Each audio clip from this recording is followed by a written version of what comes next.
Okay, thank you guys. Do more interviews in a second.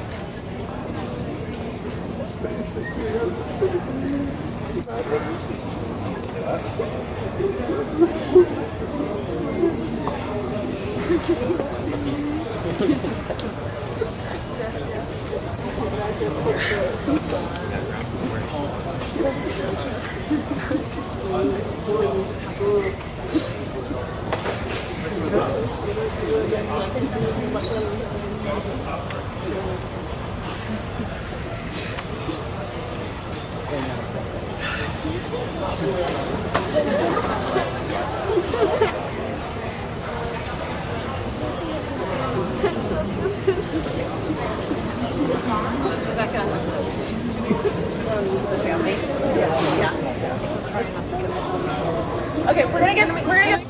Media, can you please let us? Please move to the side of the hallway, please.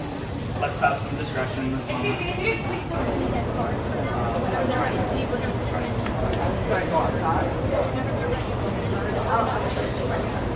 We're being asked to make it.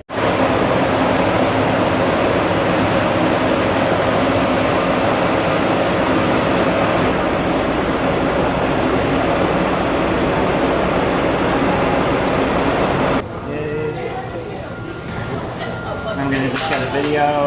It's like many people who were allowed into the United States legally to seek asylum, then did so. He applied for asylum timely, which people are supposed to do before arriving in the United States, for being in the United States for 1 year, and he did that. And then many of the same asylum seekers in the same position are supposed to go to immigration court to continue to litigate their case, which is exactly what he did. And on the day that he went to immigration court to litigate his case, he was detained without any notice, without any process, and then separated from his family.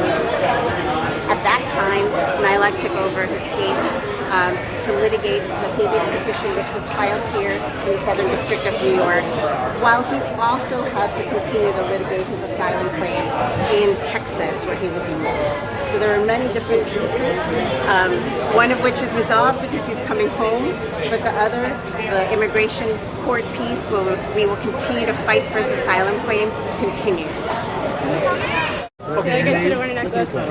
Hi, my name is Lauren Reif. I'm the Associate Director of the Immigrant Protection Unit at the New York Legal Assistance Group. Great. Can you describe for us what's happening today, like for people who are watching this video but may not know the story? Yes, so our office represents a 19-year-old boy who was picked up at immigration court here in New York by ICE. He was detained while attending his hearing and taken to a detention facility in Texas. Our office represented him in a habeas matter as well as a bond hearing, and he was granted bond by a judge. With the wonderful assistance of the Envision Freedom Fund, we've been able to pay that bond, and he's on his way home now. So we're waiting for him to get off the bus so that he can reunite with his family finally, after about a month of separation.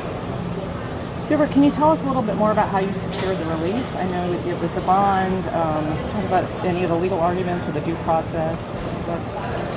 Yes, so the bond was issued by an immigration judge, and the reason we were able to get the bond hearing was through negotiation with the attorney with the AUSA's office in a related habeas corpus petition that was pending.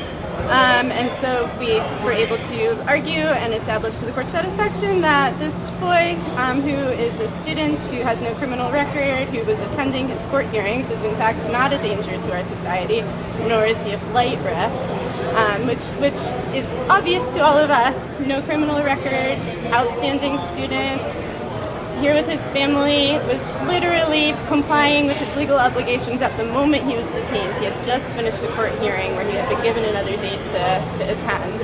And so that's essentially the standard for obtaining bonds, and we're very pleased we were able to do that.